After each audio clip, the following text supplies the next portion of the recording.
আসসালামু আলাইকুম ওয়া রাহমাতুল্লাহি ওয়া বারাকাতুহু। সম্মানিত মুসলিম ভাই বোনেরা, মহান রব্বুল আলামিন মানুষের কি দেখে বিবেচনা করবেন?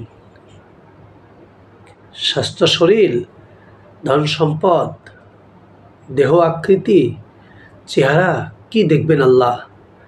আসুন আমরা এই হাদিসের মাধ্যমে জেনে নিই।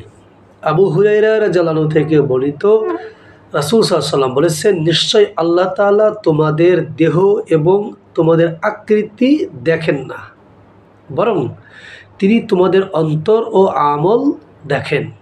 সুবহানাল্লাহ। মানুষের অন্তর এবং আমল দেখবেন কাল কিয়ামতের মাঠে। হাদিসটি সহিহ মুসলিম 2564 নম্বর হাদিস। মহান রব্বুল আলামিন আমাদেরকে আমাদের অন্তরকরণ আল্লাহর দিকে, দ্বীনের দিকে, আল্লাহর রাসূলের দিকে এবং আমাদের আমল যেন সঠিক হয়, আল্লাহ আমাদেরকে তৌফিক দান করুন। সকলে আল্লাহুম্মা আমিন। আসসালামু আলাইকুম ওয়া রাহমাতুল্লাহি ওয়া বারাকাতুহু।